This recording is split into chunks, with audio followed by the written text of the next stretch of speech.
Tahun 2025 tak senang kan? Hai guys, nama saya Steven. Tahun ini sudah nak lepas. Saya percaya tahun ini bukan tahun yang senang.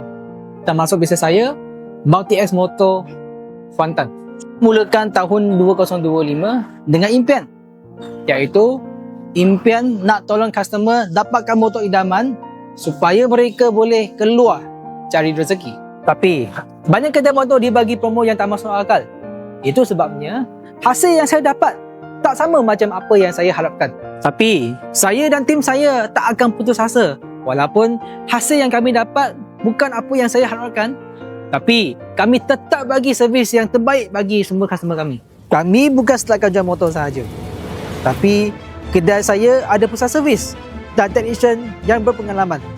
Kalau beli motor dengan Multi X Motor, motor ada masalah, tim saya akan bertanggungjawab sepenuhnya sampailah masalah tersebut diselesaikan.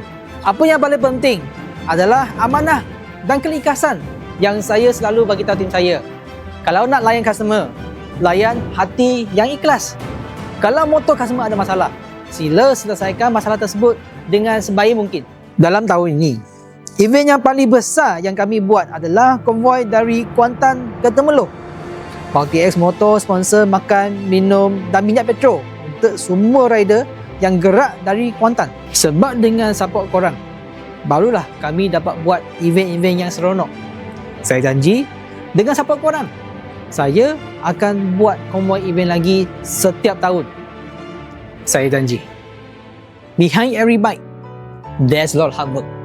Saya bukan sahaja beri jaminan harga, tapi yang paling penting, jaminan servis kami. Yang mana pernah beli ataupun servis motor dengan Multi X Motor, terima kasih atas kepercayaan. Kepercayaan anda, tanggungjawab kami. Kita jumpa di tahun 2026. See you guys.